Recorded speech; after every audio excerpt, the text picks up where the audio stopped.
Hello? Ay, Yes, ma'am. ayaw lumabas. Ayun.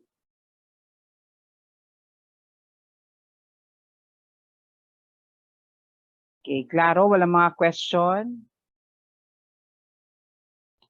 Okay. Yan. Sige. May nakikita na ba kayo sa screen ninyo? Yes po. Yes po. Yes po, ma'am. After the four main symptoms, kasama ito sa gina-assess natin ang malnutrition and anemia. Sa column ng malnutrition and anemia, nakalagay doon yung classification ninyo. Okay? Kung ay,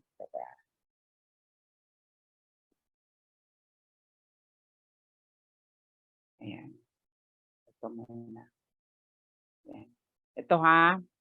Ito yung classification for anemia. Ay, sick young infant pala ito. Sorry. Ayan. Kita na ba yan sa screen? Hello, Yes. student? Okay. Ayan. Dito na item, dito yung classification ng inyong malnutrition and anemia. So the following are the items to assess. You will only fill this item, itong item, pagpasok sila sa criteria na ito. So that would mean you need to check first yung kanyang nutritional status para malaman mo kung ang MOAC niya is 115 millimeters or weight for height and length less than -3 Z-score.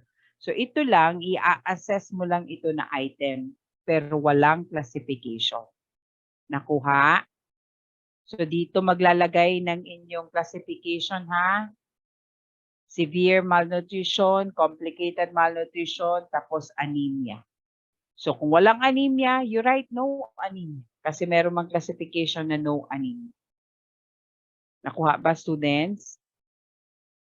Okay, ayan. So ito yung mga chine-check natin. We are checking for malnutrition, pwedeng kwashiorkor, marasmus, or combination of the two. So we look for edema of both feet.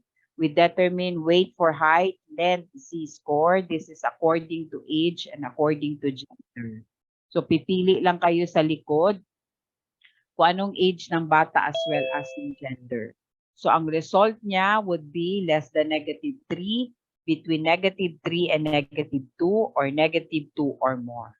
So ang -2 or more is a normal weight for height, length, Z-score.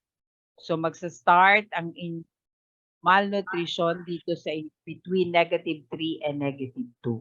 And mas may malnutrition condition yung bata pag ang weight for height, length, Z-score niya is less than -3. Nakuha? Okay.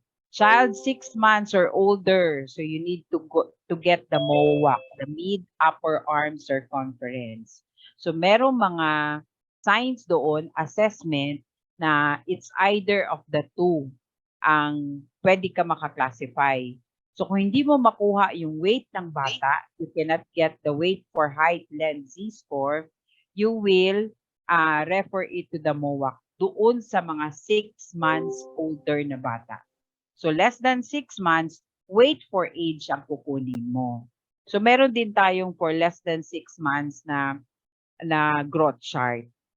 Okay? Then look for palmar pallor, madali lang ito. All we have to do is to check the palms of our client. So pag severe palmar pallor, lahat ng palm niya puti, luspad yun, pale. Okay? Sa some palmar pallor naman, meron ka pa rin nakikita na somehow reddish, pero hindi ganun ka-red. Okay? So, itong ating IMCI protocol, nag-determine lang ng anemia based dito sa paleness ng palm. Pero again, pag gi-refer ito sila, definitely yung tertiary hospital or yung institution na pagre-referan mo, magko-conduct ng another test to confirm anemia.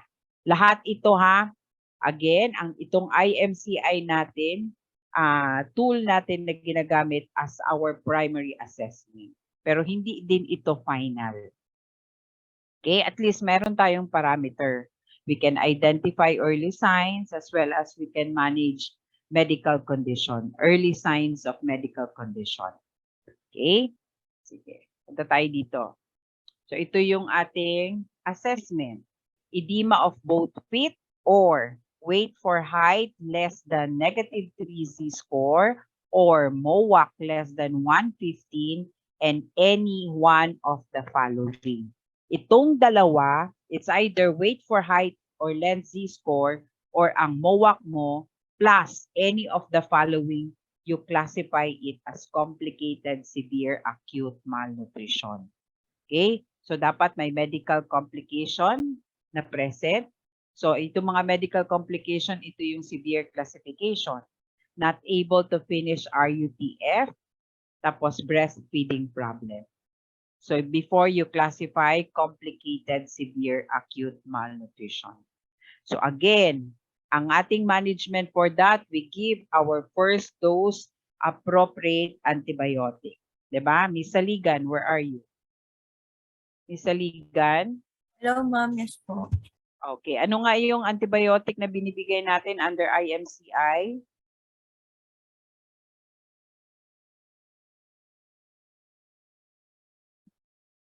Miss Saligan?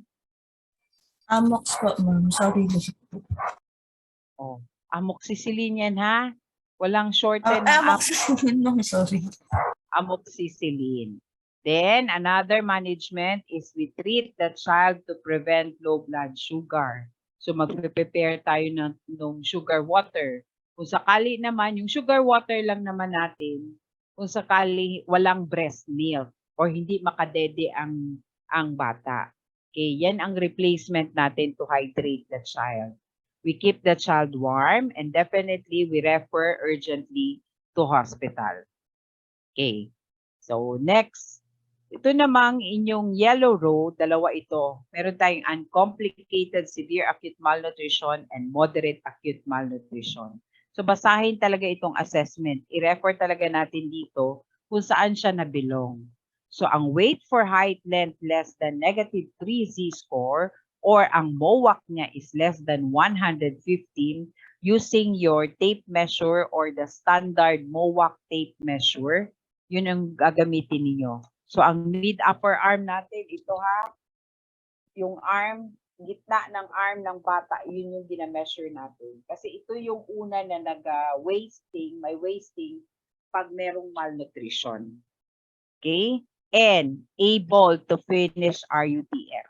Any of this, it's either weight for height, length Z-score, or MOAC plus able to finish yung ready-to-use therapeutic food natin. Kasi napapansin kaagad natin yung mga malnourished children. So, ginapatry natin tong RUTF. So, you classify it as uncomplicated severe acute malnutrition. Okay. Yellow row siya. So, pwede natin siyang i-manage sa health center. So, again, we can give oral antibiotic for 5 days. We continue breastfeeding. So, we advise the mother to feed the child. Give ready-to-use therapeutic food if able for a child age 6 months or more. Counsel the mother on how to feed the child.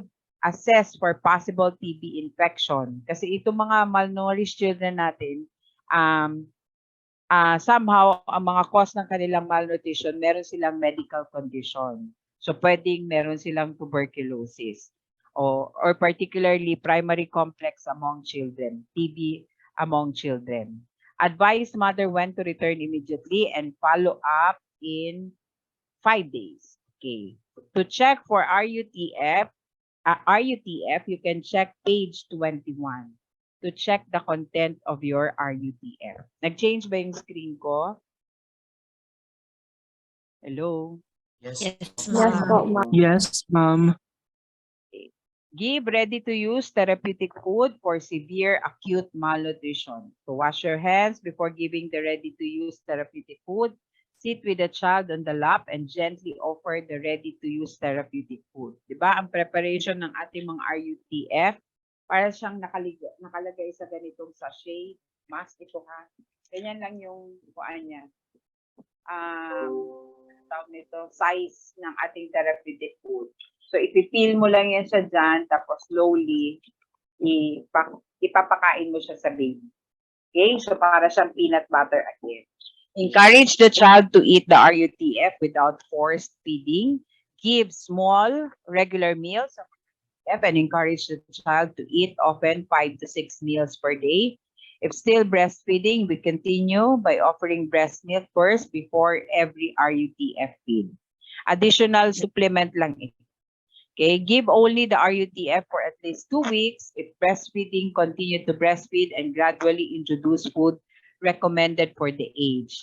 Kaya 6 months din gina-introduce or more ang ating RUTF kasi nga advisable sa among children na yung solid food or supplement food should be introduced 5 to 6 months. So some books merong mag-start na ng supplement or solid food at 5 months, ang iba naman 6 months. So standard yun na age na pwede tayo mag-introduce ng solid food. Okay? So kung less than 6 months siya, exclusive breastfeeding lang yun or breast milk ang gina-introduce natin. When introducing recommended foods, ensure that the child completes his daily ratio of RUTF before giving other foods. Offer plenty of clean water to drink from a cup when the child is eating the ready-to-use therapeutic food. So ito yung mga recommended dosage or content ng ating RUTF according to child's weight. So wala dito yung age. So this time, we really need to get the weight of the child. Kasi nga din, nutritional status man ito. 'Di ba? So mas importante makuha natin yung weight ng bata para malaman din natin yung weight for height. So iyon din ang magde-determine kung may malnutrition yung bata. Okay, nakalagay dito yung dosage or content ng RUTF na ibibigay ninyo according to age. Naintindihan ba? Okay, balik tayo dito.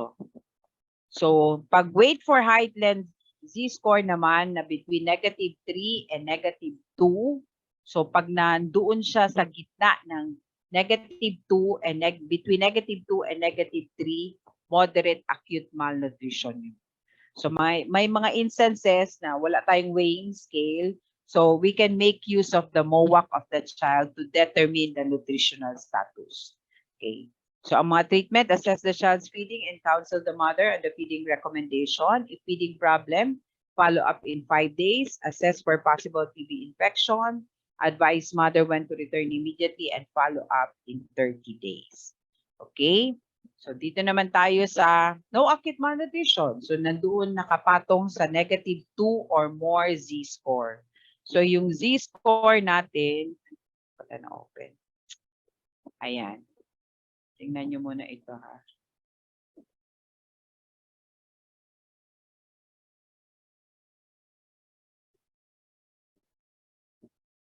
Ayan. Ito, between -2 and -3, Z-score, yan yung moderate acute malnutrition. Less than -3. So, ibig sabihin ng less than -3, hindi talaga siya pumatong sa 3, but less than -3 bago mo i-classify as severe malnutrition. So, -2 naman, pataas, yan yung ating normal weight for height length Z-score. Ayan. Dito pataas. Nakuha ba?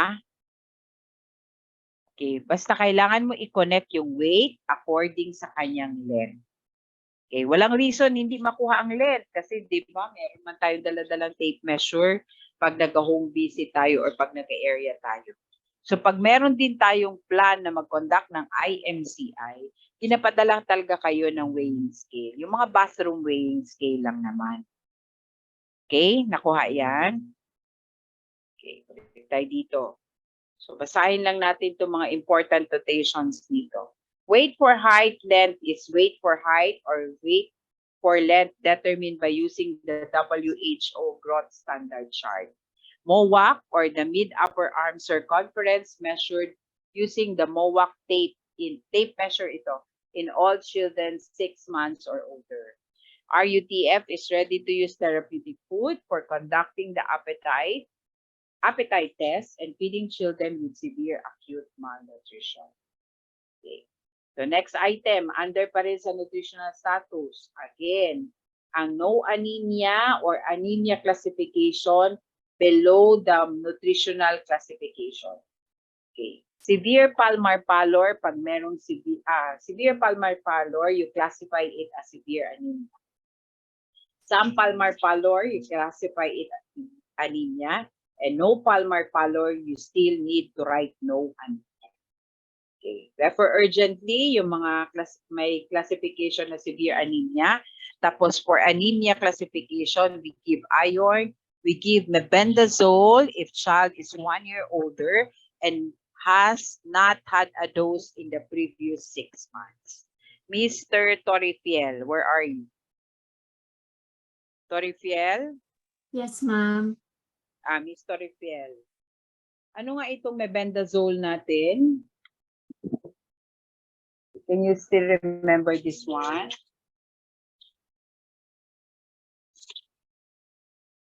Torifiel?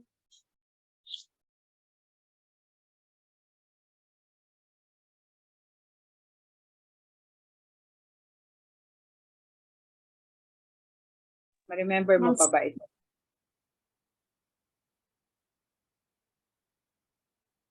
Anong classification ng ating mebendazole? Or saan ito ginagamit? Ano po, ma'am? Deworming po? Deworming. So ano yung classification nito, Mr. Abellano? Is this Mr. Abellano, where are you? Yes, ma'am. Ano Ayun, ito? Ha? Ano yung question, ma'am? For deworming daw ang mebendazole. Deworming. So kailan nga ito binibigay itong mebendazole natin?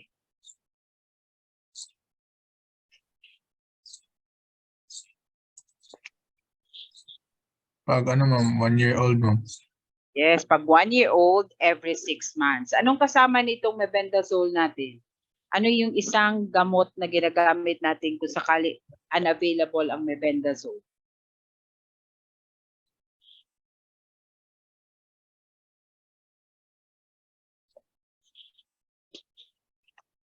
Ano, ma'am, yung albendazole. Yes, albendazole. So Albendazole.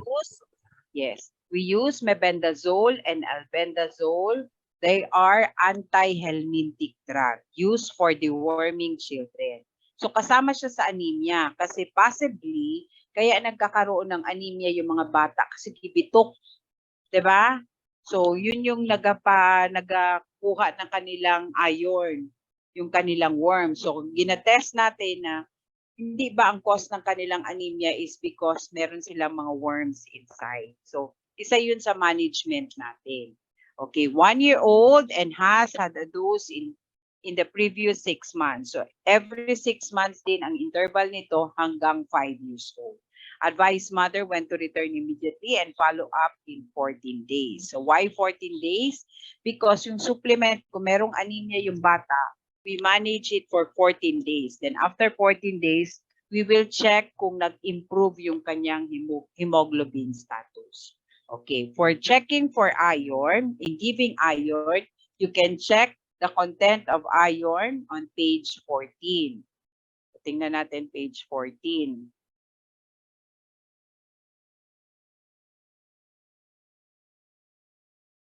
Ayan. Iron supplement. Can you please read this one? Wag na lang muna yan. Ako na lang. Kunti lang siya man pala yan. Give 1 dose daily for 14 days. So iron supplement talaga ito. So this is according to age or weight. So andyan yung preparation natin, 200 milligrams plus 250 folate or iron zero. So you just need to determine kung ano yung weight ng bata or ano yung age niya.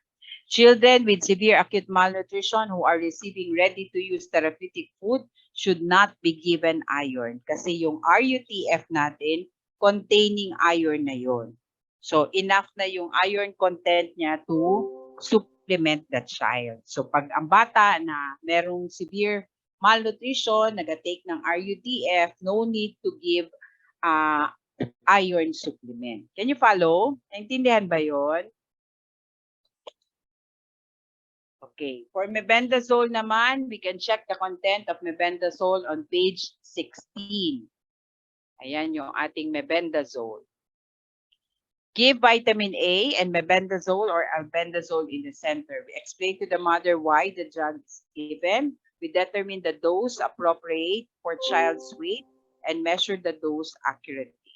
So, ito yung dosage ng ating mebendazole.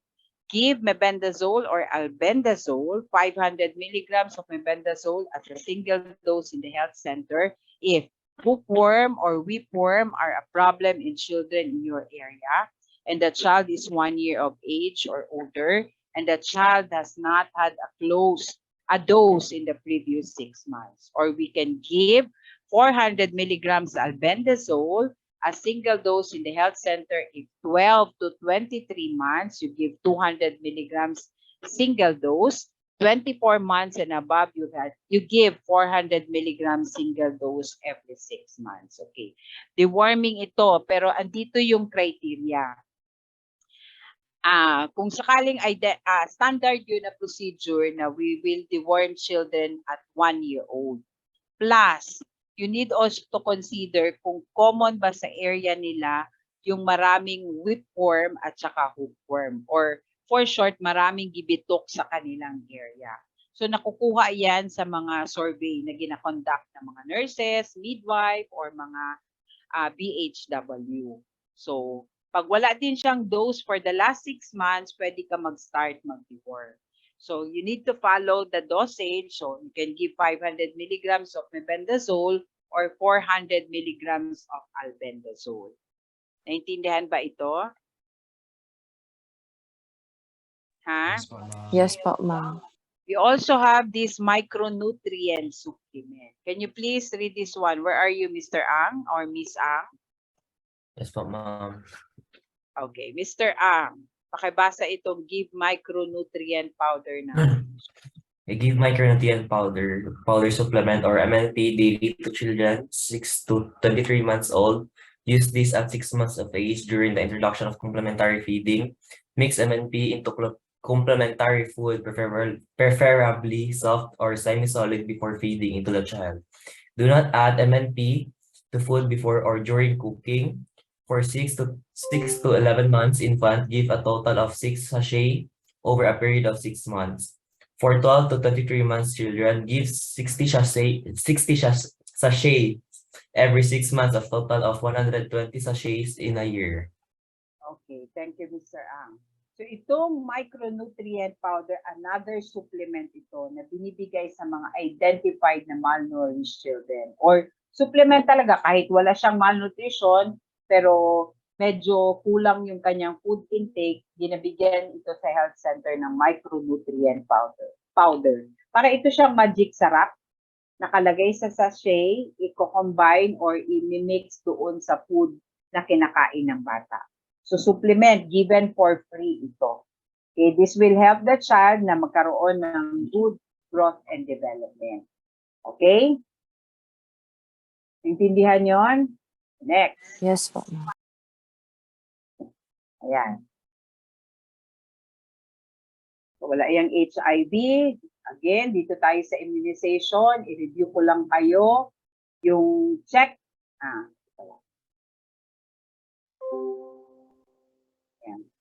Baka malito lang ha. Ang circle immunization given today would also mean vaccine needed for that particular child. Hindi necessarily today kasi nga ang EPI ng Philippines, hindi siya everyday binibigay yung mga vaccine. So ito again, itong circle, if needed today, would also mean yung vaccine na kay kulang sa bata. So pwede mo siyang i-schedule kung kailan magpo-fall sa Wednesday according to interval. Nakuha? So itong BCG given at birth. So kung nabigay yan, you put a check mark. Ang Hep B0 or monovalent, can you still hear me? Yes po. Hello? ma'am. Ang Hep B0 or monovalent is given also at birth. Okay? Ang pentavalent nga, kailan binibigay, Asturias? Where are you, Asturias? Wala si Asturias. Balabis. Hello? Balabis? Wala si Balabis. Carnajes, sadali lang ha. Ginatawag ko lang talaga yung wala pa naka-recite. Yes, Balabis. So you are reciting. You are raising your hand. Kailan binibigay ang pentavalent? 6 weeks po, ma'am. 6 weeks with interval of what? 4 weeks. Ay, yes po, 4 weeks. 4 weeks. Okay. So ano ang content naman ng ating pentavalent? Miss Carnaje or Carnaje? Carnaje, where are you? Yes, ma'am. Oh. Ano nga yung tanong ko? Kalimutan ko tuloy. Ano ang content? Yes. Ano ang content ng ating pentavalent? The 5-in-1 vaccine.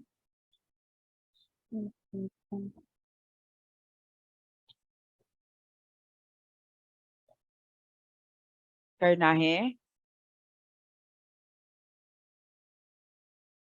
O ano lang yung ma-remember mo? Anong content ng ating pentavalent? Pag tinanong ka ng mother, para asan ang pentavalent, ma'am? For diphtheria, pertussis, tetanus po, ma'am. Diphtheria, pertussis, tetanus, ano pa? 3 pa lang yun. Mm.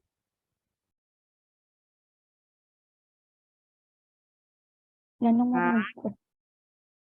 Yan lang matandaan mo. Yes, Veloso. Good morning, ma'am. Kuhan po, ma'am. Ang wala na mention is hepatitis B and Haemophilus influenza B po, ma'am. Yes. We have the Hep B, the Hep B and our Hib, the Haemophilus influenza. So yan yung 5-in-1 vaccine. So napansin niyo na sa pentavalent natin containing Hep B vaccine na yan siya. So pag ang bata naka-receive ng Hep B0 or monovalent at birth, pwede pa rin siyang bumalik at 6 weeks, bagyan siya ng pentavalent 1, pentavalent 2, pentavalent 3 at 4 weeks interval. Pero merong mga bata na at birth, hindi sila nabigyan ng Hep B0. So pumupunta sila sa health center, magpa-inject ko sa akong baby ng Hep B. So some health center would advise them, kunyari more than 1 week na yung bata, ma'am, balik ka na lang pag 6 weeks na si baby, kaya bigyan natin ng pentavalent. So that would mean also pag nabigay na itong 3, ito, tapos wala itong ating Hep B0, pwede mo nang hindi ito balikan. Kasi yung mga health center, hindi na nagbibigay ng Hep B monovalent, lalo na pag nabigyan ka na ng pentavalent 1, 2, and 3. Pero at birth, nabigyan ka ng Hep B0, tapos bumalik ka ng 6 weeks, bibigyan ka ng pentavalent. It will come out na 4 na Hep B yung na-receive ng bata. Okay lang din. Naintindihan ba? Okay. Sela, kailan binibigay ang ating PCV? Sela, where are you? Sela? Ma'am, Yes. Kailan binibigay ang PCV? 6 weeks po, ma'am. 6 weeks at 4 weeks 4 weeks interval. Anong interval. yes. Asturias, andyan na ba si Asturias? Asturias. Dumadanog. Ma'am, parinig po. Yes, Asturias. PCV stands for what? Pneumococcal vaccine po, ma'am. Pneumococcal, ano yon? PCV. P stands for pneumococcal. C.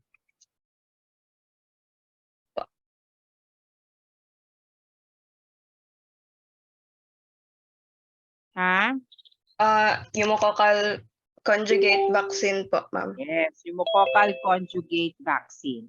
So again, itong pentavalent ninyo, OPV1, pentavalent OPV, PCV, given, magkasabay itong binibigay at 6 weeks, 4 weeks interval. So kung nag-follow ka ng 6 weeks, 6, 10, 14 weeks ito standard binibigay. So ang ruling naman ng ating vaccine, we can give the vaccine beyond the desired date but not before the desired date. Okay? So kung ito lahat nabigay, you put a check mark. Kung wala naman,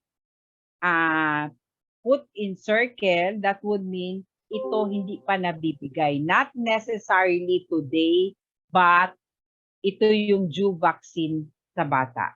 Tapos you write the date here kung kailan mo siya ibibigay. Usually, gina-schedule natin to siya ng every Wednesday. But you need to count yung interval kung pasok na siya sa interval. Nakuha ba? Okay, vitamin A is given at 6 months up to 5 years old, 6 months interval. Mebendazole and albendazole deworming is given at 1 year, 6 months interval up to 5 years old. Dental check-up pala is 1 year. I think, na-remember ko, 6 months ang gina-mention ko sa inyo. Tama ba yun? Wait lang ha, double check ko. 1 year yun, sinabi mo na. 1 year, no? 6 months yata itong dental natin. Wait lang.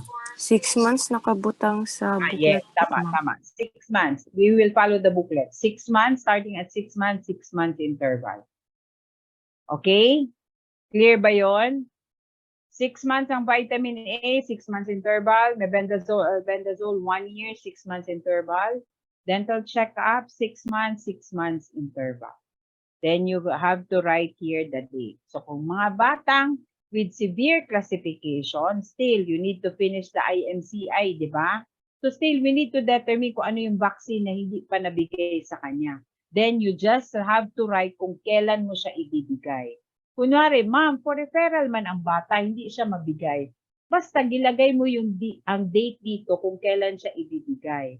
Kasi comes the date kung kailan mo siya gi-schedule, mag-a-assess na naman sila kung pwede ba siyang ibigay. Diba? For example, ngayon, Thursday.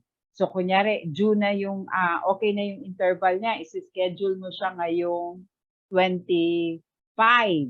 So, January 25. Tapos may severe classification yung bata, okay lang, nakaschedule siya ng January 25. Kung hindi pa okay si baby ng January 25, definitely magkakaroon siya ng another schedule. Nakuha? So you need to write the date when to give the encircled vaccine as well as you write kung ano yung due vaccine niya. OPV3, ayan. Ilagay mo din siya dyan. Nakuha ba? Okay. Assess feeding if the child is less than 2 years old. Ito yung criteria bago mo i-assess itong item na ito. Okay? If the child is less than 2 years old, has moderate acute malnutrition, anemia, or is HIV exposed or infected. So pagpasok siya sa ganitong criteria, isa-isahin mo ito i-assess. Pero we will not assess this item kahit na meron siya pag may severe classification siya. Kasi this will take time bago natin ma-refer ang bata. Clear pa ba ako? O naghang ako? Hello? Okay. Clear, ma'am. Ayan. So, do you breastfeed your child? You just have to check yes or no. If yes, how many times in 24 hours? Do you breastfeed during the night? Yes or no. Does the child take any other food or fluids? Yes or no. If yes, what food or fluids? How many times per day? What do you use to feed the child? If moderate acute malnutrition, how large are the servings? Does the child receive his own serving? Who feeds the child and how? During this illness, has the child's feeding changed? Yes or no? And if yes, how? Okay. And for assess other, wala itong classification ha. I-identify lang kung may feeding problem. So parang i-classify mo lang na may feeding problem. Okay, assess other problems. This is beyond the 4 main symptoms as well as sa mga problems na nakastipulate dito sa inyong skin problems. Kalimutan ko. Ayan, ito yung ating mga other problems. Nag-change ba ang screen? Class? Yes, ma'am. Yes, ma'am. Okay. Problems. Ito yung other skin problems as well as yung other problems beyond IMCI. Yes, Mr. Balabis? Ma'am, wala mo, ma'am. Kapag may severe classification, ma'am, magbutang gyapon og date og name sa vaccine, ma'am. Yes. Ay, di ba, ma-remember mo yung referral note, nakalagay doon, due vaccine or due vaccine na hindi mo pa nabigay. Vaccine needed, tapos you just make a notation na not given. Okay po, ma'am. Thank you po. Okay? Sige. Kaya, somehow, dapat mabilis din kayo mag-identify at saka memorize na ninyo kung ano yung mga vaccine na ibibigay.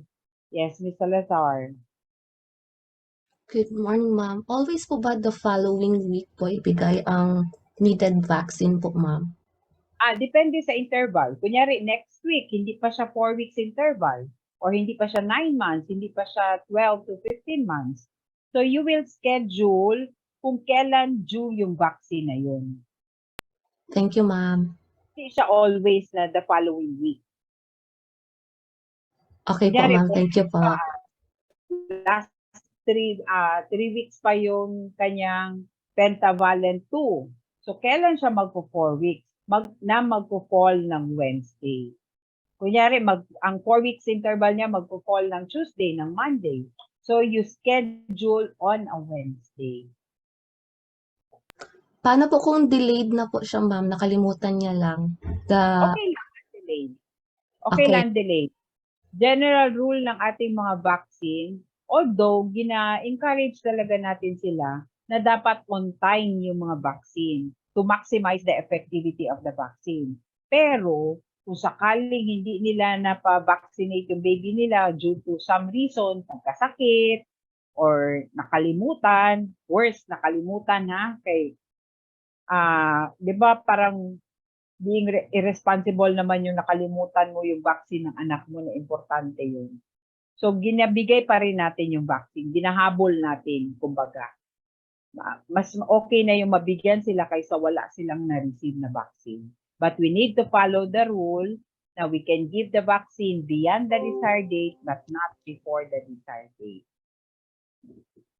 Okay? Ano Thank pa? you, ma'am. Question. Dito pala yun, no?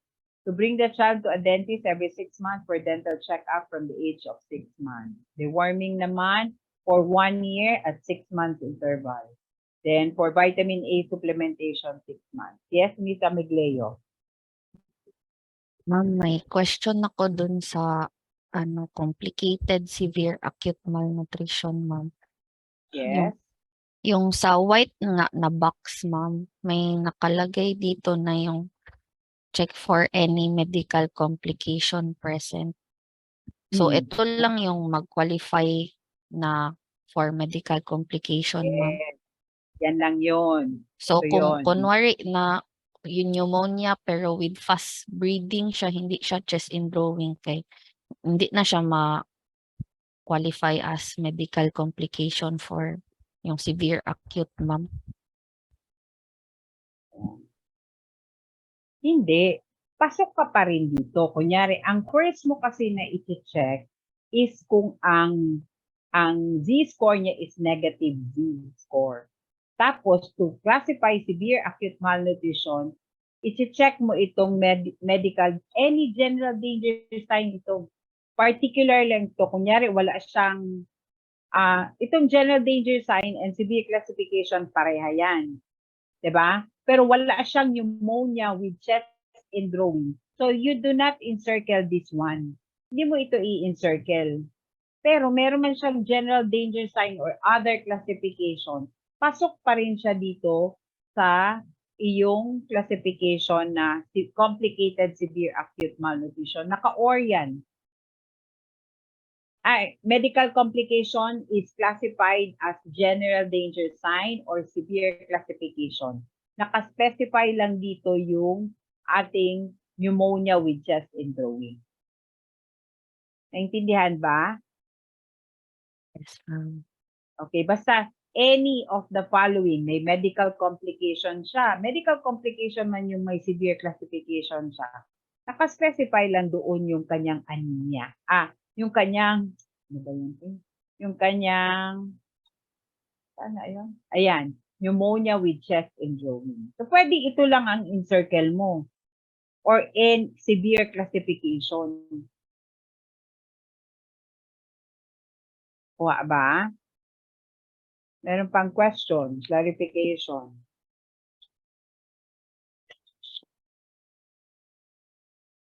Okay na ba yan? Ayan.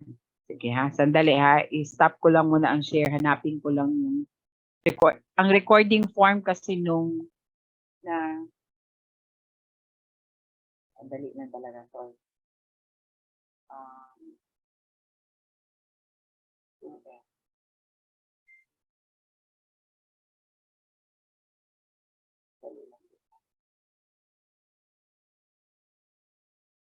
Nag-send ba ako sa 2M ng recording form?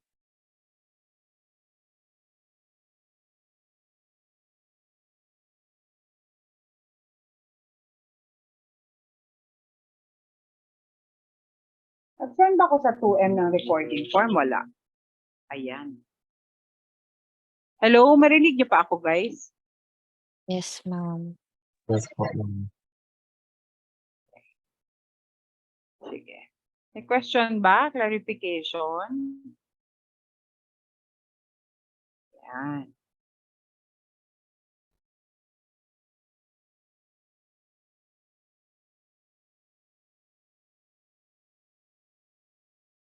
Ayan. May nakikita na kayo? Yes, ma'am. Yes, ma'am. Okay. So, nandito na tayo sa treatment part. Ito kasing classification, pag i-fold mo yung recording form, di ba sabi ko sa inyo, dapat ang recording form back to back. Front page would be the assessment and classification.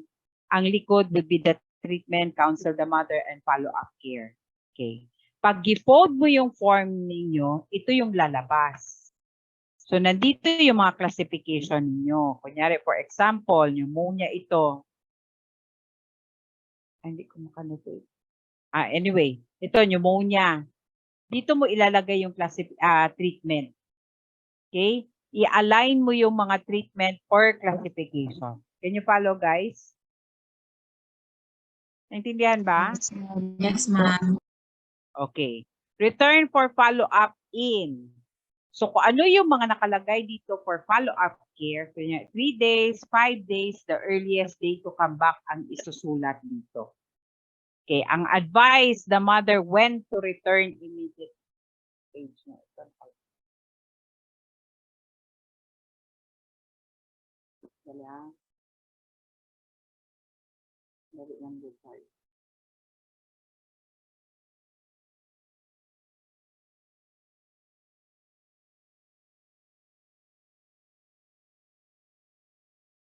Page natin. Can you help me locate ano page yung when to return dito natin?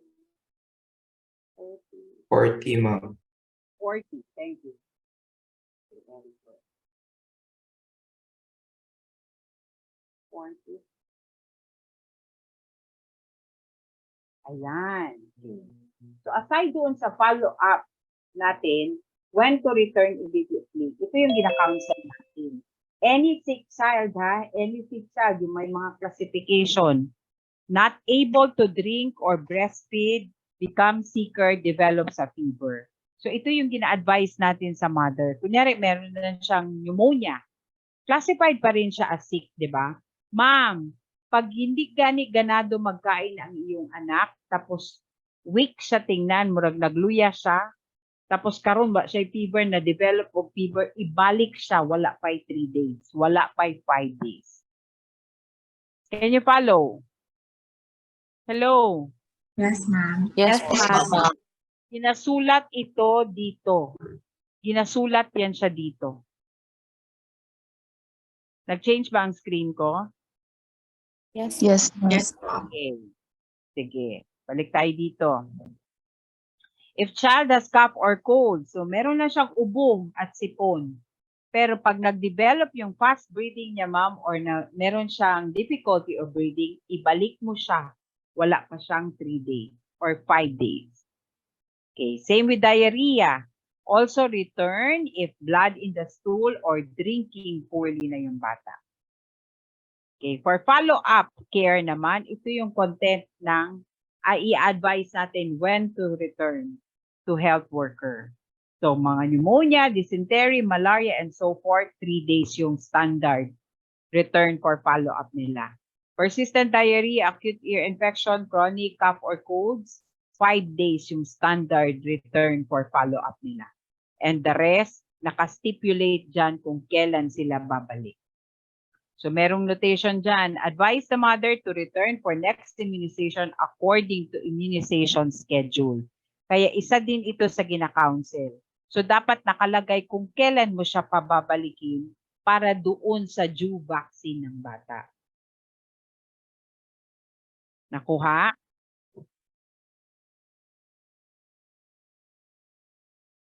Okay, ano nga yung page 28? Wait lang ha. Okay. Andali. Wala akong dinote. Andali lang.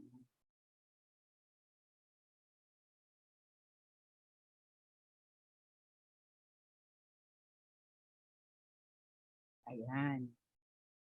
So, ito naman yung mga follow-up conditions. Okay, give follow-up care for acute conditions. So for pneumonia, nandyan yung mga specified ko. So I suggest you write follow-up care.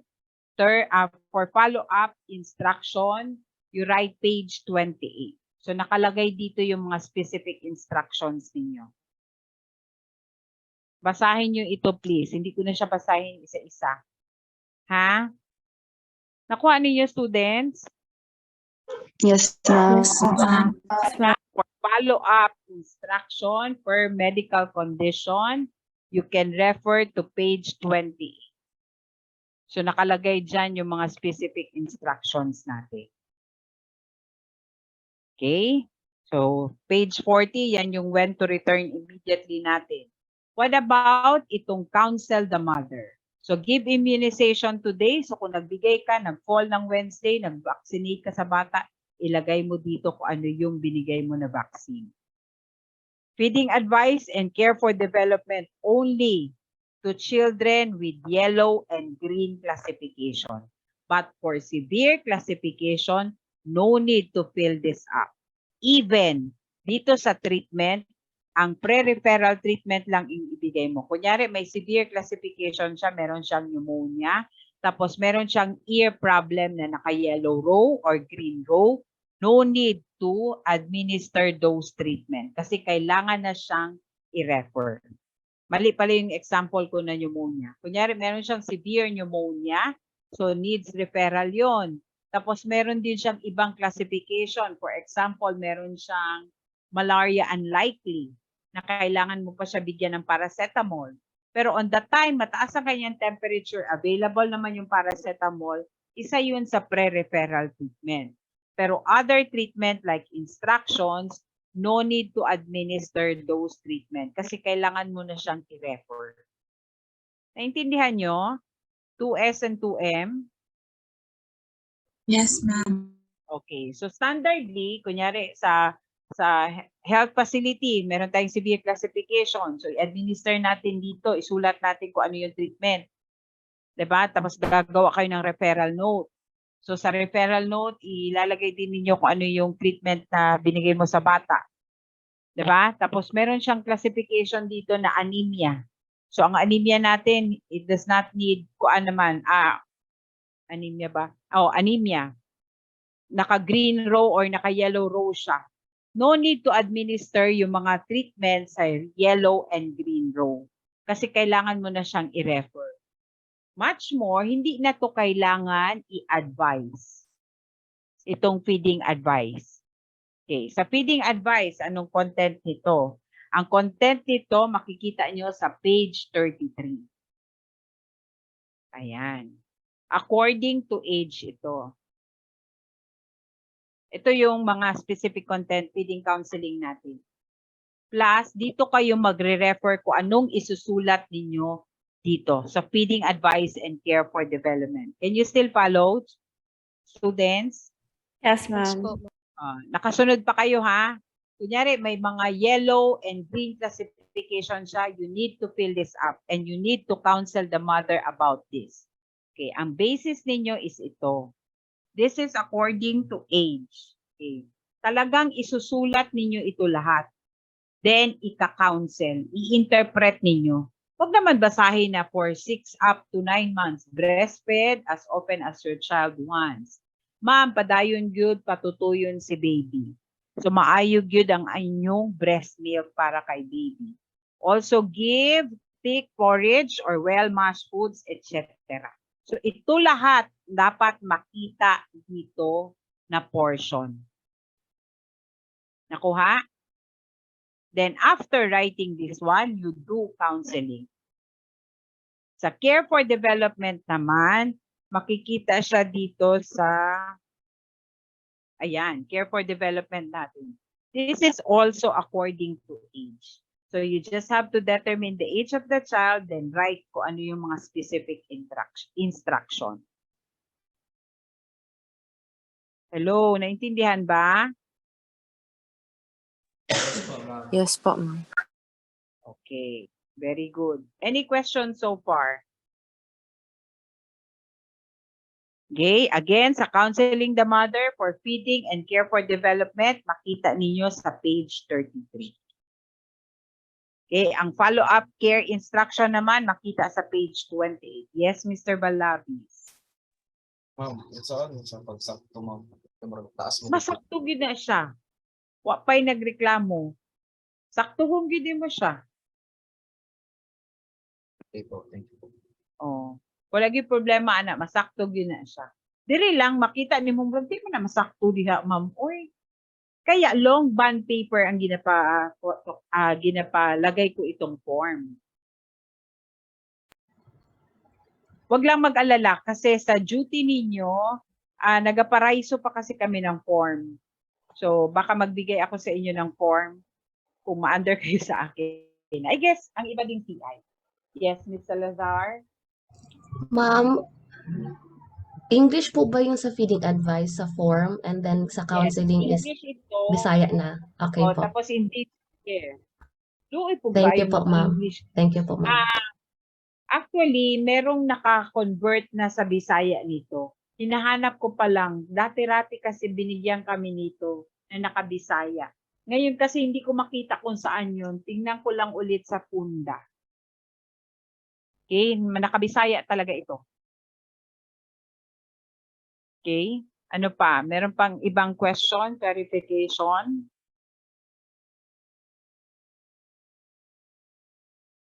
Naintindihan ba yon? Okay, yan yung coverage ng ating 2 months to 5 years old. Hello po, ma'am. Okay. Anti-helmintic. May H yata itong tick. Anti-helmintic ito.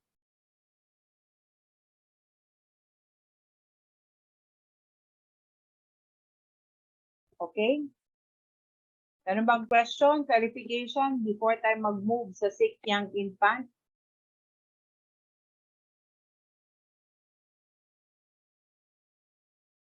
Sagot-sagot naman. Morning, ma'am. No. Wala na? Okay. Hindi na Good tayo morning. mag-break na para early tayo matapos. Okay. Dito tayo ngayon sa sick young. Yes, Ms. Mashan. Pwede po kami maghingi ng soft copy sa recording form, ma'am, sa section 2S po, ma'am. Wala ba kayo? Wala po, ma'am. Soft copy ng recording form? Yes po, ma'am. I-send ko ito sa inyo ngayon. Pwede ba mag-request sa 2M? I-forward nyo lang yan sa, ay, ako na lang pala. Sige, i-send ko ito sa inyo. I-send ko na ba ngayon?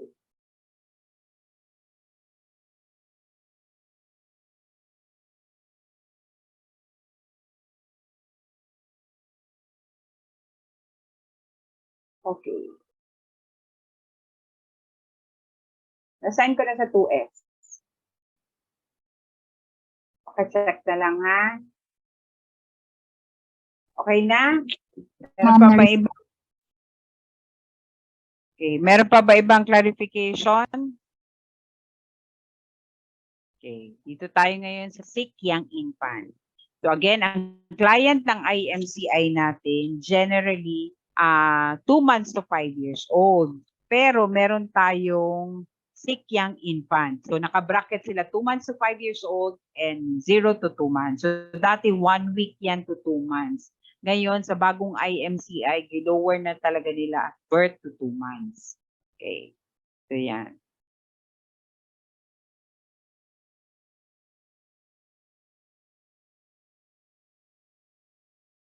Ay. Dali, ha?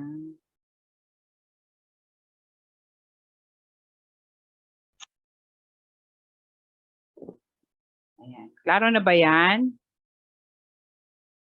May nakikita na kayo sa screen nyo? Yes po, ma'am. Yes, ma'am. Okay. Sick young infant. So, birth to 2 months. So, ang assessment natin, same pa rin. Hindi na bago yung case management process natin. We need to do assessment, classify, identify treatment, counsel the mother, and do follow-up care. So, ito lang, ang difference lang nito, hindi siya kagaya ng 2 months to 5 years old na age and 4 main symptoms yung parameter natin, kumbaga initial guideline natin bago tayo mag-conduct ng IMCI. So lahat ng bata na birth to 2 months pumunta sa health center, gina-identify natin kung sick sila. Hindi naman din sila pupunta doon sa health center. For example, pag dinala nila doon, so magsabi ang mother, ay, gidala lang ako kay magpa-immunize. Pero pag gidala nila beyond immunization, classified sila as sick young infant. Nakuha ninyo? Hello? Yes po, ma'am. Yes po. So ito yung items for assessment and classification for sick young infant. Assess and classify for the following condition. Check for signs of possible bacterial infection. We classified the jaundice. It's either physiologic or pathologic jaundice. Ask about diarrhea, dehydration, and persistent diarrhea. Check for feeding problem or low weight. Check the young infant's immunization status and vitamin A status, and assess any other problems. Okay. Dito sa check for signs of possible bacterial infection, lahat ng mga bata na 0 to 2 months, they are somehow classified as sick young infant. Okay. Naka-integrate dito sa bacterial infection natin yung danger signs and 4 main symptoms. Some of the content of danger signs and some of the content of main symptoms. Okay, para mas maintindihan, pasok tayo ngayon sa possible bacterial infection.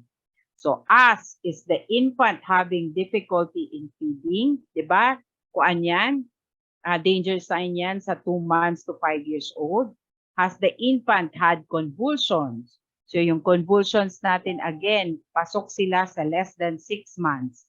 Any episode of convulsion needs referral yon kasi convulsions yun. Nakuha ba? Naintindihan nyo? Yes po, ma'am. Okay. Look, count the breaths in 1 full minute and repeat. Count if elevated. Di ba? Pasok ito sa 4 main symptoms. Gina-check natin yung RR ng 2 months to 5 years old. This time, ang cut-off fast breathing rate nila is 60 breaths per minute or more. So pag first count mo sa 0 to 2 months, Pag pumatong siya sa 60, you need to repeat the count. Yan yung instruction ng IMCI. Pero ako, mas conservative ako nito. Lalo na pag nag-present ang student sa akin, ang RR niya is 59. Ginapaulit ko talaga yan kasi borderline siya. Pwede baka may na-miss ka lang dyan. Tapos hindi mo siya ika-classify as fast grading. So pag nag 58 nga, 58 to 59, ginapaulit ko talaga yan. Although ang instruction ng IMCI, you only repeat the counting pag 60. Nakuha nyo? Hello? Yes po. Yes, ma'am. Yes po, ma'am. So sa recording form ninyo, dalawa yung RR ng bata, lalo na pag 60 breaths per minute or more.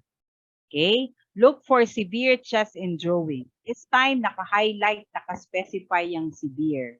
Kasi normal among 0 to 2 months na may slight indentation sila during inspiration.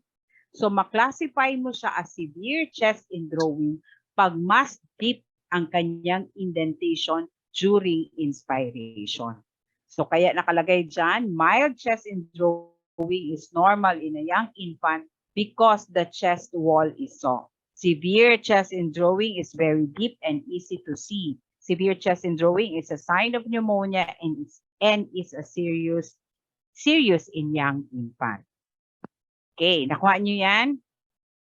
Can you still follow? Andito pa tayo sa possible bacterial infection, ha?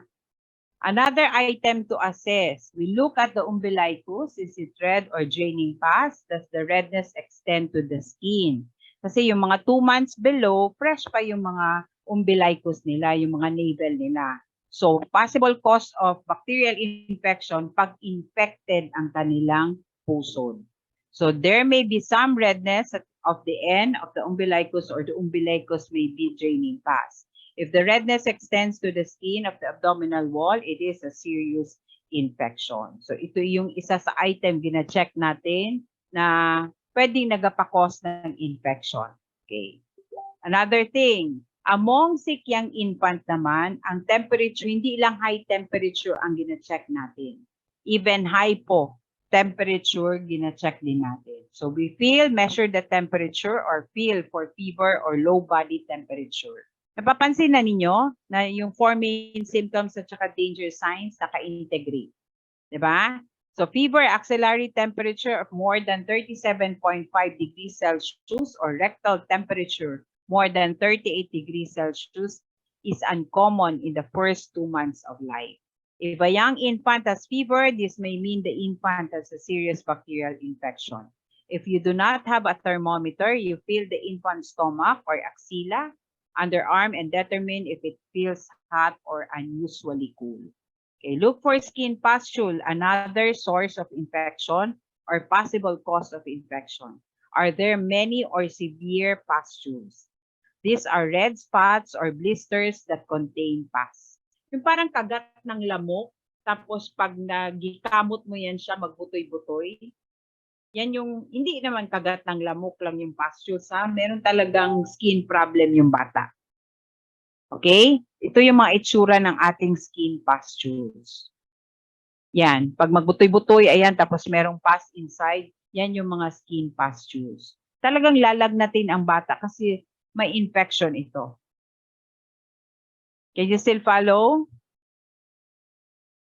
Yes, ma'am. Okay. Next item. We check for mouth ulcers or white patches in the mouth. Yung mga thrush or milk curds on the side of the cheek or thick white coating of the tongue. It can also be a source of infection. Okay? Yung mga matigas na masyado na milk na nagpundo na, hugaw man na siya, mag-accumulate man na siya o bacteria. So, yan din ang possible cause ng ating infection. Okay. Look at the young infants' movement. Are they less than normal? Di ba, mapansin niyo yung mga bata, grabe man yan sila kalikot, di ba? Lihok man na kayo sila, sige stretch, di ba? So pag unusual na hindi gumagalaw yung bata or less ang kanyang movement, may medical condition siya. Something is wrong. So does the infant move on his or her own, or does the infant not move at all? Okay? So, sa mga young infant, pwede ka mag-stimulate. You gently stimulate yung infant. Kung hindi siya nag-move, 'di ba? Merong problem. 'Di ba kahit nga magulat lang yan sila pag i-close mo ang door na malakas, 'di ba? Nagugulat yan sila. Mas dapat nag-move sila pag i-stimulate mo or gently stimulate mo yung mga bata. Nakuha siya? Yes po, ma'am. Yes po. Okay. Sige. Before tayo mag-proceed sa other content ng ating sick young infant, punta na kaagad tayo sa form para mas madali nyo maintindihan.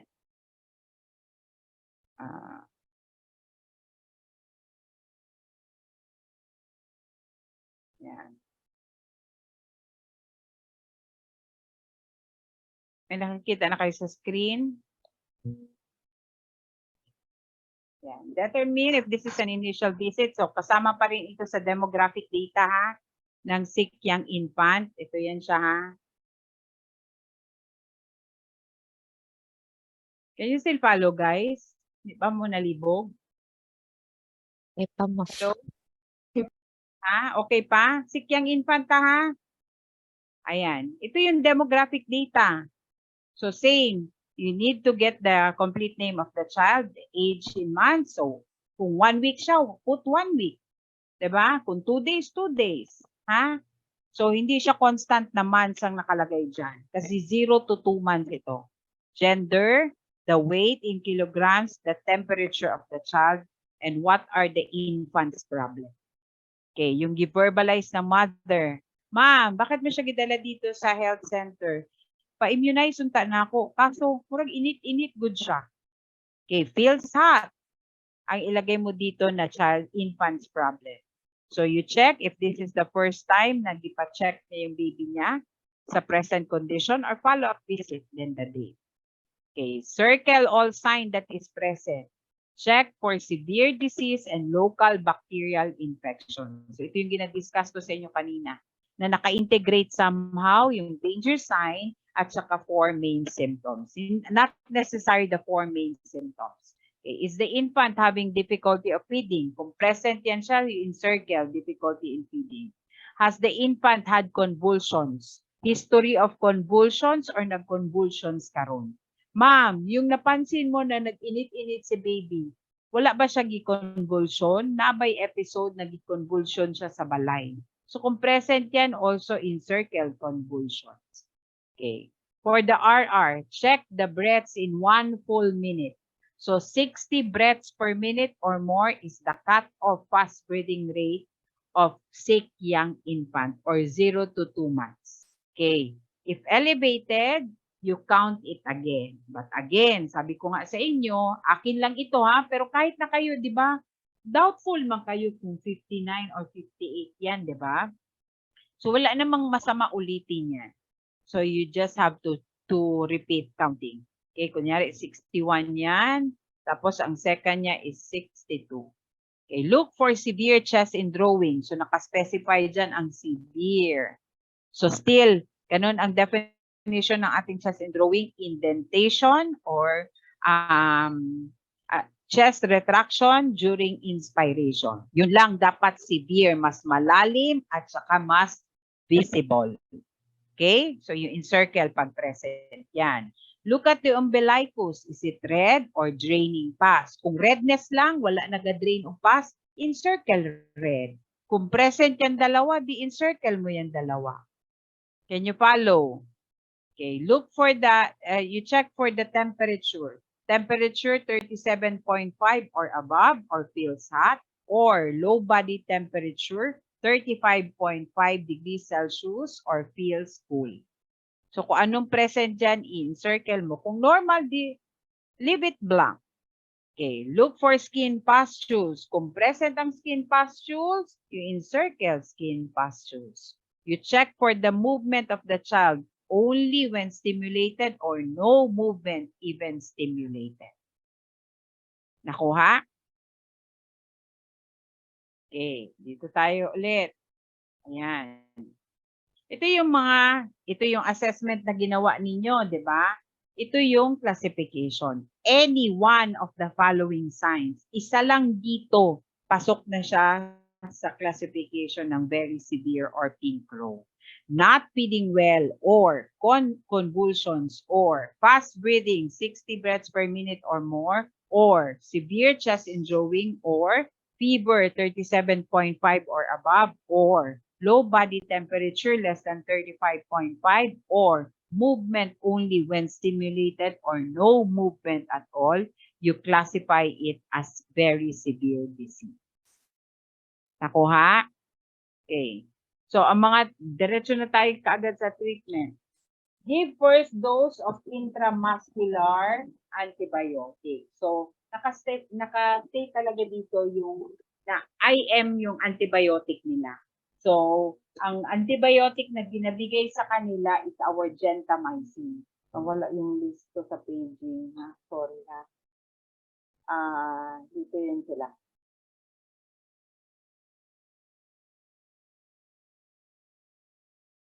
Saan ba yung topic? Please bear with me, ha? Kadali lang dyan. Or pwede nyo ako tulungan. Hanapin natin yung intramuscular.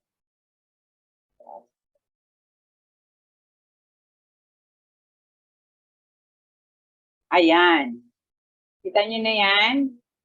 So, nakalagay sa, makita ninyo yung intramuscular injection natin sa page 17. Pakilagay na lang. Okay? So, ito din yung mga treatment na binibigay sa health center. So, hindi pwedeng mag-instruct ka sa mother na, ma'am, bigyan mo siya ng diazepam sa bahay ninyo. Or bigyan mo siya ng IM antibiotic sa bahay ninyo. So, naka-highlight talaga dyan, give this treatment in the health center only. So, explain to the mother why the drug is given, determine the dose of appropriate for the child's weight, use a sterile needle and sterile syringe when giving an injection, measure the dose accurately, give the drug as an intramuscular injection, and if the child cannot be referred, follow the instruction provided. Yes, Ms. Mashan. Iba rin itong first dose of intramuscular antibiotics sa page 48 po. Ano yon? Iba rin itong sa page 48 na give first dose of intramuscular antibiotics po. Hindi ko makuha yung first statement mo. Ano ulit? Sorry, hindi clear. Yung sa treat young infant po sa page 48, iba rin itong give first dose of intramuscular antibiotics. Ito yung intramuscular antibiotic natin. Meron din sa page 48 po, ma'am. Wait ha. Let me check that one. Page 48. Yes po, 48.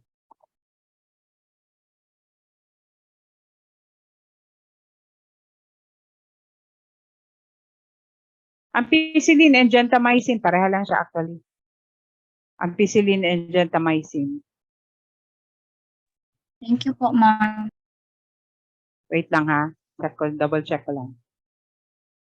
Okay, pareha lang siya actually. Ampicillin and gentamicin. Thank you for that. Nakalagay din dito. Yun lang kasi, ito yung treatment. Treatment talaga sa sick young infant. Yung ipakita ko sa inyo, naka-highlight lang dito kung ano lang yung mga treatment na dapat sa health center lang binibigay. So, i-follow natin ito. Tama yun.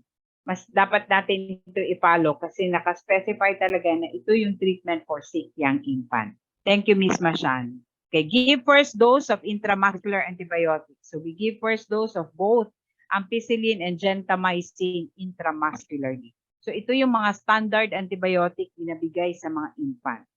Okay? So, this time, according to weight ito. So, we really need to get the weight of the child. Okay? So, ampicillin, ito yung strength. Gentamicin, ito yung strength. Okay? So, this time, we need to follow yung standard formula natin na D/S equals the diluent to get the desired dose. Can you still remember that one? Desired dose over stock on hand. Like for example, meron tayo ang mga ampicillin injectable natin comes in 1,000 milligrams. Tapos you will only give 750 milligrams. So you need to compute for that to get the exact dose. Nakuha nyo? Hello? Yes, Yes, po. ma'am. Yes po, ma'am. Okay. Merong kuan dyan ha, merong important notation. Referral is the best option for a young infant classified with very severe disease. If referral is not possible, continue to give ampicillin and gentamicin for at least 5 days. Give ampicillin 2 times daily to infants less than 1 week of age and 3 times daily to infants 1 week or older, and give gentamicin once daily. Okay. According sa IMCI, kasama sa treatment ang magbigay tayo ng intramuscular antibiotic. Pero since nasa city tayo, pwede na talaga nating i-refer kaagad yung bata. Yun lang, merong ibang doktor na bigyan na natin siya ng initial dose. Kaya kasama yan siya sa referral note mo na binigyan siya ng first dose antibiotic para pagdating sa health center, ma-adjust nila yung dose ng antibiotic na binigay mo. Nakuha ninyo? Hello? Yes, ma'am. Yes po.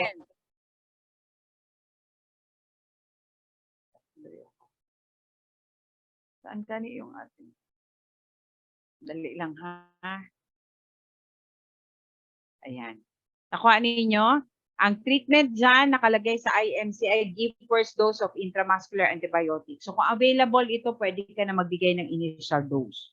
Pero naka-stipulate din sa IMCI, ang best thing to do, yung mga batang may classification na very severe disease, is to refer them immediately. Okay?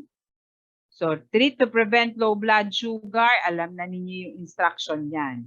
Okay. So, kung breastfeeding naman yung mother, ipa-feed mo siya on the way to the hospital. Mas best pa rin yun over mag-prepare ka ng sugar water. Okay. Umbilicus red or draining pus or merong skin pustules, local bacterial infection ang classification niya. Or pa rin ito ha, any of the following. So we give an appropriate oral antibiotic. Ano nga ulit yung antibiotic natin, Mr. Prias or Prias? Prias, where are you? Yes, ma'am. Amoxicillin Ano nga yung po, ma'am. antibiotic natin? Yes, amoxicillin. Hindi na makalimutan. Okay? Teach the mother to treat local infections at home. Advise mother to give home care for the young infant and follow up in 2 days. For none of the signs of very severe disease or local bacterial infection, you classify it as severe disease or local infection unlikely. So advise mother to give home care. Diba, mayroon lang siyang sipon, pero wala siya na fall dito. Wala kang ma-identify na local bacterial infection sa bata. Nakuha? Students? Yes, ma'am. Okay. Yes, may question ba? Okay. Next item is ang ating jaundice. So we need to classify if the jaundice is pathologic or physiologic. So next column yan siya. Ito. Ayan. May nakikita na sa screen?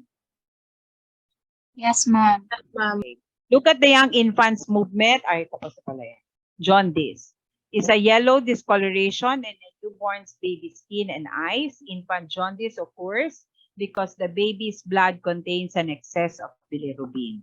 So classification niya, physiologic jaundice, pag nag-occur yung yellowish discoloration niya more than 24 hours after birth. Okay, di ba? Common advice natin sa mga mother na ma'am, pag nag-yellow si baby, pagulin niyo sa balay, tagabuntag, ibulad siya sa adlaw. So, yung araw naman na between 7 to 8, huwag mo ibilad ng 10 a.m. kasi masusunog yung baby mo. Okay? So, pathologic jaundice naman, paglabas ni baby, nag-yellow na siya. So, meron talaga siyang medical condition. Bakit siya nag-yellow? Nakuha. This item, kailangan siyang i-classify. Hindi siya pwedeng i-leave as blank.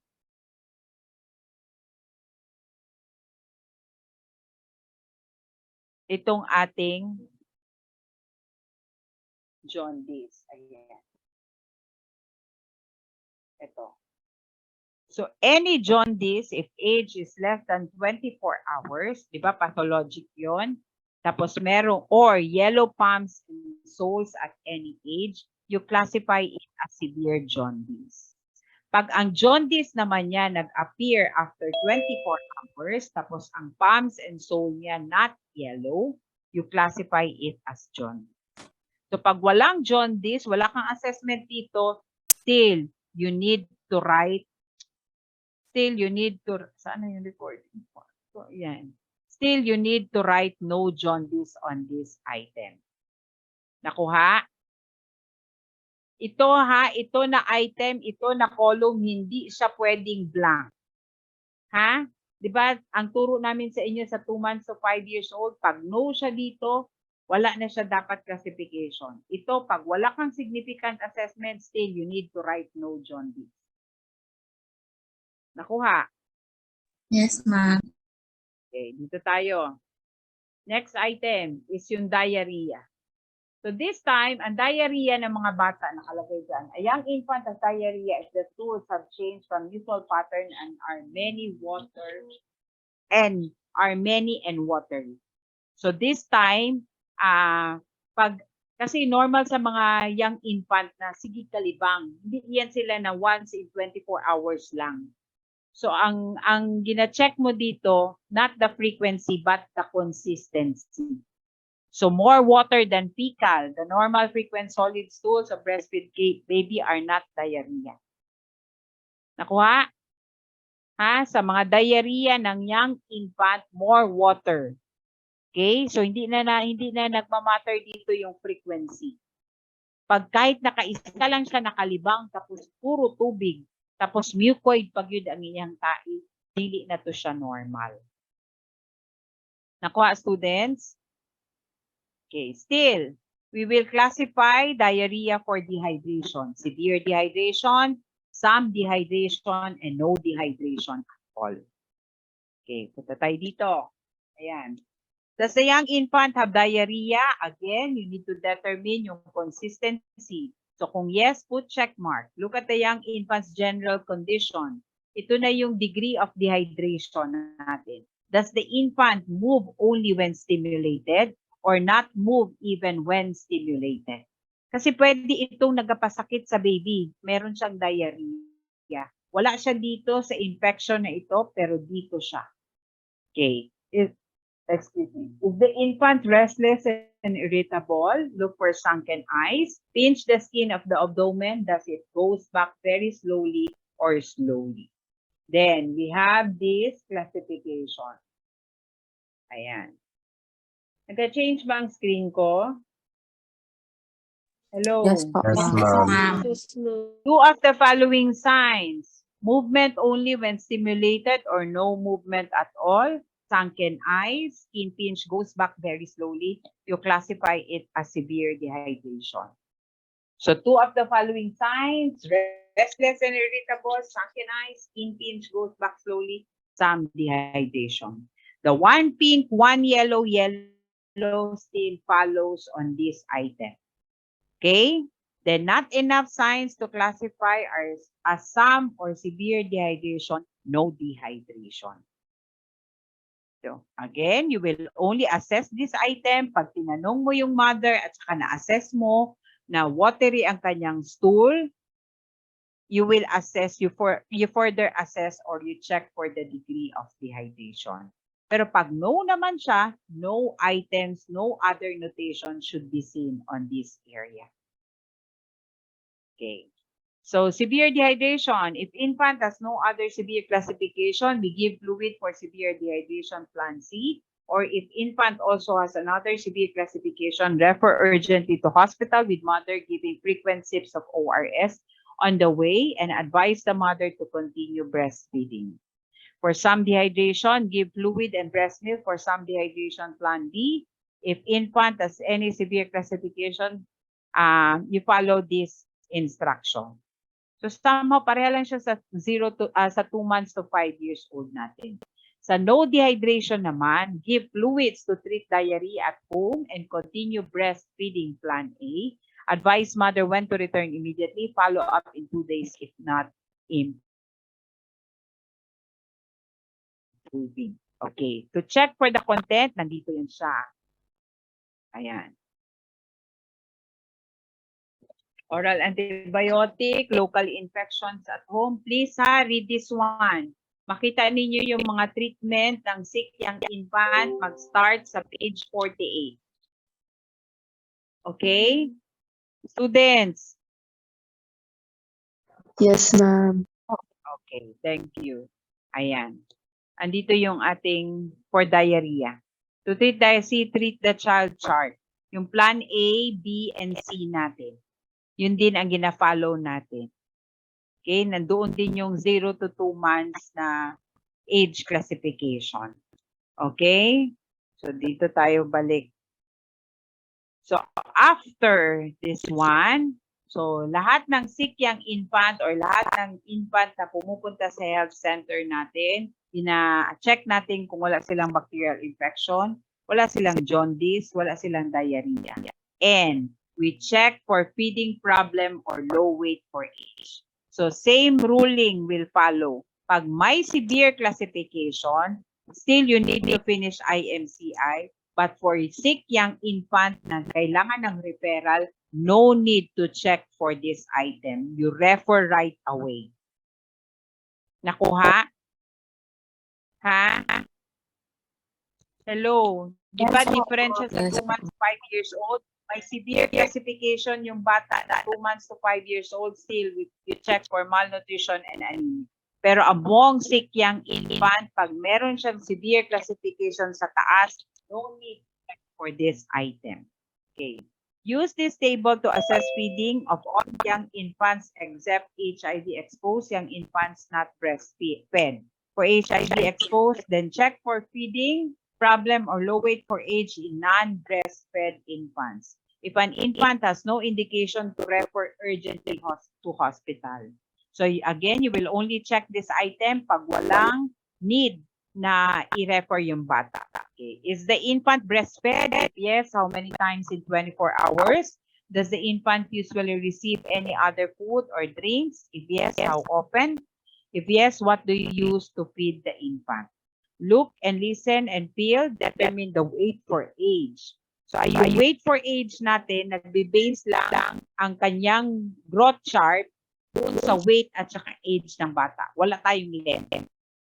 Ha? So weight for age, weight lang and age of the child yung gina-determine natin.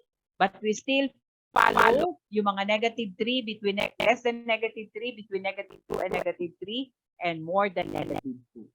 Look for ulcers of white patches in the mouth, trash. Kasi ito yung pwedeng nagpakos bakit hindi nagadede ng maayos si baby. Kasi meron siyang trash. Classify feeding. Not well attached to breast or not sucking effectively or less than 8 breastfeed in 24 hours. Receive other foods or drinks or low weight for age or trash. You classify it on a yellow, feeding problem or low weight. Okay. Not low weight naman of age and no other signs of inadequate feeding, no feeding problem. Okay. How to assess breastfeeding? Ito yung mga i-check ninyo for attachment. Of course, kailangan muna ninyo ma-confirm kung breastfeeding ba yung bata. Hindi mo to siya i-check yung attachment kung formula feeding ang bata. Okay? Chin, touching the breast. Itong chin na ito dapat nakatouch, nakalapat doon sa dede ng mama. Mouth wide open. Diba? Talagang pag nagasak ka, dapat naka-open yung mouth. Kasi kung magsak ka na ganyan lang, konti lang yung masak. So, hindi siya good attachment. Lower lip turn outward. Itong lower lip ng baby nakalak doon sa breast, sa nipple ng mother. Okay? More areola visible above than below the mouth. Kasi nga, itong lower lip, nakalak doon sa nipple, mas makikita yung nipple, upper nipple ng mother. Nakuha nyo? Yes, ma'am. Hello? Yes po. Okay. Ito yung mga i-check ninyo for attachment. Hindi naman necessarily na kung ang apat na ito, kunyari isa sa apat na ito, hindi nag-follow, i-classify nyo kaagad as no attachment. I-correct nyo muna. Baka mali lang, kailangan lang ng push. Okay? So with this checking of attachment, you can check if there is good attachment or no attachment at all. Tapos is the infant sucking effectively, that would mean slow and deep suck. Diba yung ginasabi ko sa inyo ang pagsak ng bata na ganyan, wala siyang nasasak. Not like kung ang pagsak niya parang ginalasak talaga niya yung breast niya.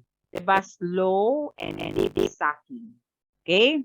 Not sucking effectively and sucking effectively ang assessment mo. Clear a black nose if interferes with breastfeeding. Unless not breastfeeding because the mother is HIV positive. Can you follow, guys? Yes po, ma'am. Naintindihan ka ba? Okay. Ito yung mga pinagsasabi ko sa inyo. Ayan. Is the infant, you just have to answer yes or no. Determine the weight for age, low and not low. So makita ninyo yan sa recording po sa likod ng inyong booklet. Merong weight for age doon. Okay? So assess ang breastfeeding. Ito yung sinasabi ko. All you have to do is check yes.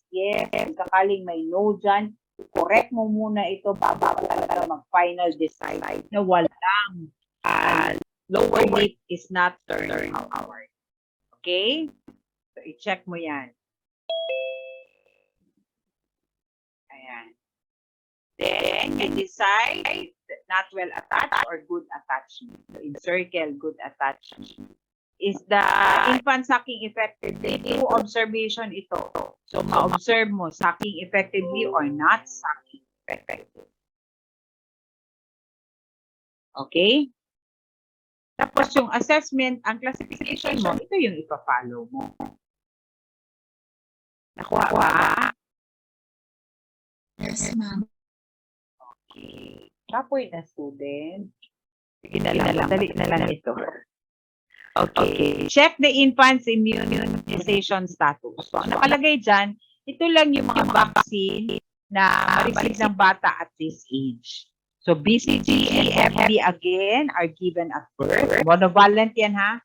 Pentavalent 1 and OPV 1 lang. Kasi 6 weeks, 2 months, yan lang yung pasok sa 0 to 2 months. RTV 1 and PCV 1. This time, for vitamin A, we include the mother checking kung naka-receive na siya ng vitamin A.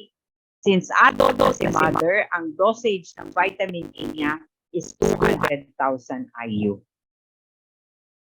Okay? So, same procedure. If given, i-check. Kung wala, i-encircle. Tapos, ilagay kung kailan siya ibigay na nag-fall sa Wednesday. Nakuha ba? Okay. Other problems. So, ano mga other problems na gina-complain ng mother na wala dito sa ating IMC? Nagka-sore eyes pa siya. Redness of the eyes. Yan yun. You can also ask about the mother's milk. Ma'am, kumusta? Gikan ka nakapanganak. Kumusta ang imuhang gibati? Kumusta naman si mother? Hindi lang si baby. Okay? So, same procedure. You fold this one. Then, makikita mo dito yung classification. Then, you write the treatment for classification. For sick young infant, dito lang talaga ang form nila. Wala sila nung ating form na 2 months to 5 years. Na return for follow-up, return immediately. Pero meron silang counseling na ginagawa natin dito. Pero yung form na ipagawa namin for sick young infant, i-follow na lang namin form for 2 months to 5 years. To 5 years. Kuha ba, students? Yes po. Ha? Ano ba itong kailangan? Yan, teach correct positioning and attachment for breastfeeding. Basta ha, hindi ko na lang ito siya basahin ha. Basahin ninyo ito. Andito yung content ng mga treatment among sick and infant magsa-start sa page 48 up to this part. Okay? So follow-up visit natin, jaundice 1 day, local bacterial infection, feeding problem, rash, diarrhea for 4 days, low weight for age 40 days. Then confirm HIV, pa natin yan concern. Okay, when to return immediately naman, ito yun. Breastfeeding poorly, reduce activity, becomes weaker, develops fever, feels unusually cold, difficult feeding, and palms and soles appear yellow. Nakuha ba? Yes po. Yes, ma'am. Dali ha, ano pa emphasize ko? Yan. Give all missed doses on this visit, include sick young infants unless referred. Advice naman ito sa procedure na ginagawa natin sa 2 months to 5 years old. Na pag merong severe classification, kahit kailangan niya ng immunization today, ina-defer natin yung immunization niya. Okay? Okay. It's available as penvaline vaccine. Ano pa?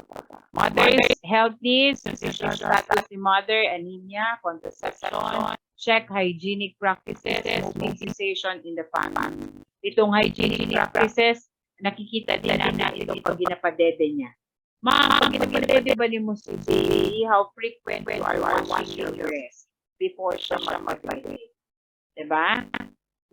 Tapos ma'am, may sigarilyo sa inyong palay. Kahit sabihin mong sa labas na sigarilyo si father, pagpasok niyan, pag hindi yan siya naka-wash or tertiary smoking pa rin ang classification ng mga nakapalibot kay father. Okay? So, kapag niya si baby after smoking, kahit nasabihin mong nasa labas siya nag-smoke. Okay? Treat the young infant, ito yung antibiotic, low blood sugar. Low. Question so far. Ayusin ko lang itong treatment.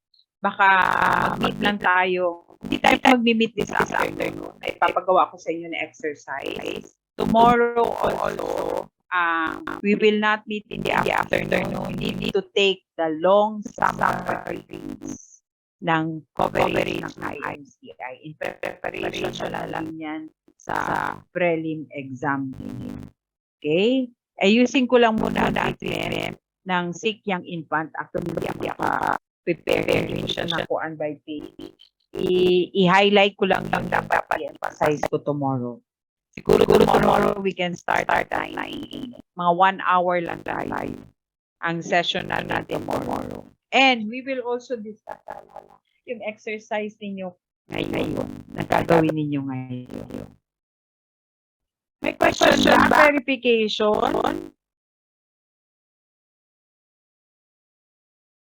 2S, 2M.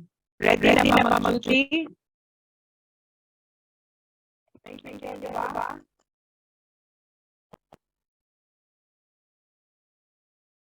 Yes, Mr. Casal. Ma'am, recorded ang activity niya, ma'am. Anong recorded? Like, Of course, recorded. Okay po. Recorded this time. Recorded na talaga. Gusto nyo ba i-record ko pa rin yung classes nyo? Yes. Practice yun. No. Sige. So, for this afternoon, this will be your situation for this afternoon, 2S and 2S. So, you need to fill up your IMCI reporting form from assessment to follow up here. So, hindi lang yung front page ang i-fill up. Check ko muna ha.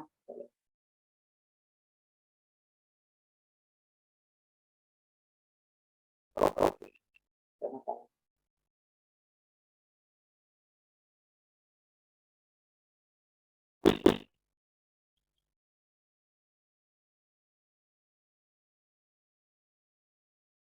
May nakita ba sa screen? Hello? Yes, ma'am. Can you please take a screenshot? Ito yung situation ninyo. You fill up your recording form 2 months to 5 months from assessment to counseling and monitor. You need also to determine if there's a need for you to do counseling. Okay? Submit your recording form, take a screenshot, or kung kayo mag-fill up sa, marunong kayo niyan. Kunyari, nag-ballpen kayo, use red ballpen. Tapos take a screenshot, gumawa na lang class president ng 2S ng G-Drive, share nyo na lang sa akin. Submit your recording form on or 4 p.m. Okay ba, 2S? Yes po, Hello? ma'am. So, beyond 2 p.m., 4 p.m., yun is late hand. Nakita pa naman alam niyo yan na nakakita kailan nyo gi-upload. Okay? 2S. 2S. 2M.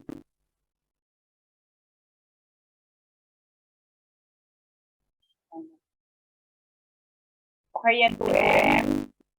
Imaba ko lang after 30 minutes.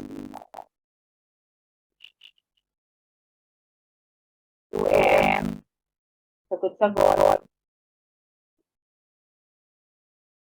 Tapos sa screenshot, ma'am. Yan. Ayan pa yung lower part.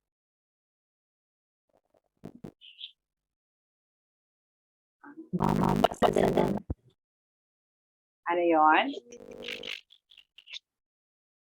Yes, sabi yo. Yan yung last time ma'am na ano, PBB po. I think it's If you natatan mo ba?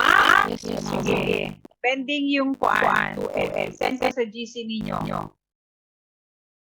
Okay, again, 2M, hindi ito yung kuan ninyo. Send nyo after mag-end. Send ko ngayon after mag-end yung session. Situations ng 2M. So 2M, you will submit your recording form. You will fill it up manually, use red ballpen. Pero ideally, ang ginagawa sa IMC ay pencil ha. Pero para lang mas ma-check, use red ballpen. Thank you, Miss Amigleo. Okay, submit it before 4 p.m. Share nyo sa akin kung ano yung G-Drive na para check yung entry ng 2M. Okay, assessment up to follow-up. Nakuha ba? May question?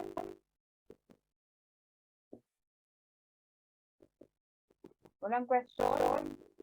Sige. On ang camera niyo ang walang video dito sa picture mo ang asin. Sige, paki-on na ng video. Sigan, Pino, Martinez, Pilar. Ready na ha?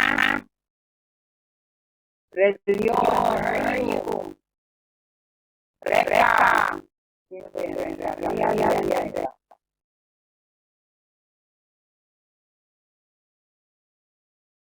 Okay, next.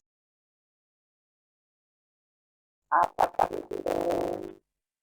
Sabog yun ha, pag wala kayo dito, absent.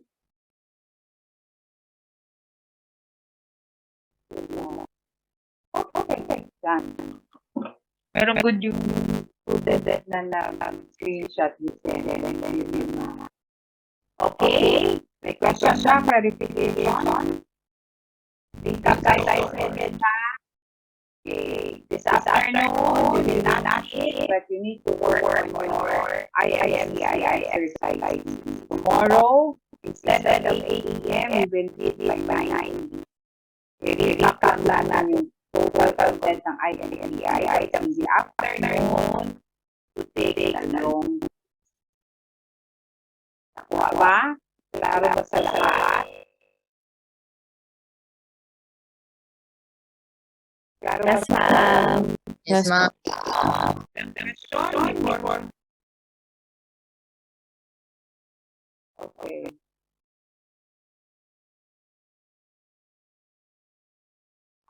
Summative test mo. Yes, Miss Yayan. Ang ano scenario ma'am kay hindi siya pang 6 young infant. Ay, si young infant ba ang buhatan Sige, oy. or fill up? Bukas pa ako magbibigay ng yan. Okay po. Thank you po. Miss Evan. Wag mo naman mag-take. Bigyan ko na lang kayo ng separate na long juice. Ibanez, Yambao, ito.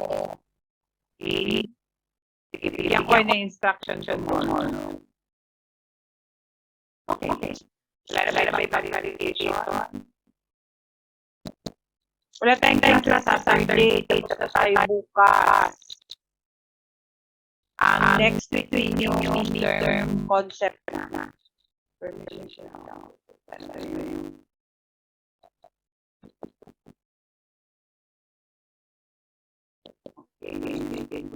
Sandali lang ha. Program online seller. Ano na naman sis ha? Ano yung Okay. Again, last. Wala na kayong question? Okay na tayo? Hard naman dyan. 2S, 2M.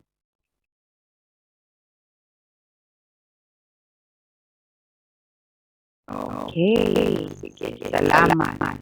So, again, see you tomorrow. But before that one, let's have our closing.